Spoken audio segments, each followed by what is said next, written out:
We're getting a better sense of how people living in China and the United States view each other, as well as how the two countries are viewed around the world.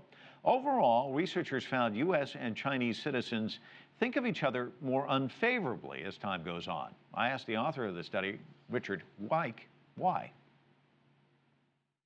Well, what we've seen over the last couple of years really is that American attitudes towards China have grown more negative, and Chinese attitudes towards the U.S. have grown more negative.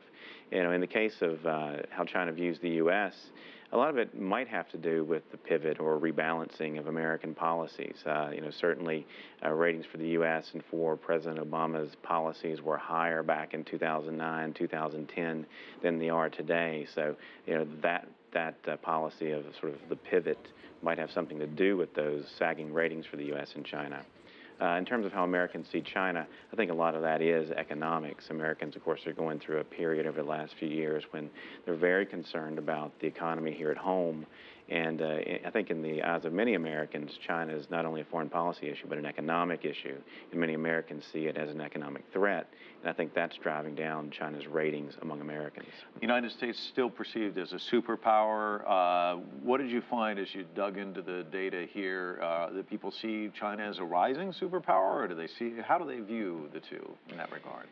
They do see China as a rising power. We ask people a question, do you think that China has already passed the United States and become the world's leading superpower? Do you think it will do so eventually, or do you think it will never do so?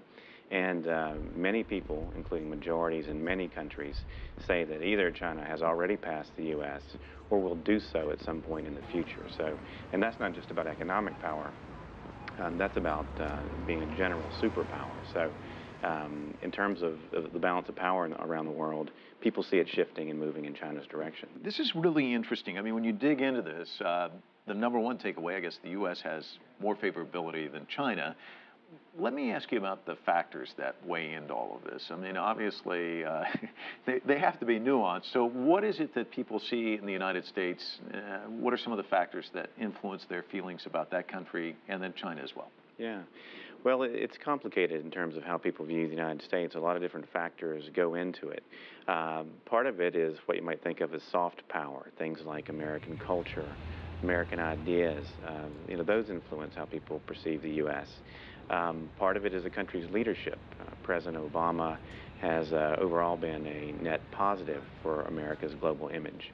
But a lot of it has to do with the actions that a country takes, the foreign policies that it pursues.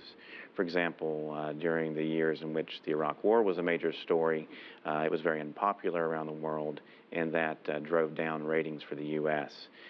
So it matters a lot on what a country does, as well as lots of other factors. And I think the same is probably true for China. If you look at Chinese military power, for example, that causes real concerns in the region. A lot of China's neighbors, like Japan, South Korea, Australia, Indonesia, there are a lot of people in those countries who are concerned about China's growing military strength. They're worried about these territorial disputes with China. So foreign policies, how a country acts on the world stage is a big, big factor in determining how people see it. Roger Wike, thank you so much. Thanks so much.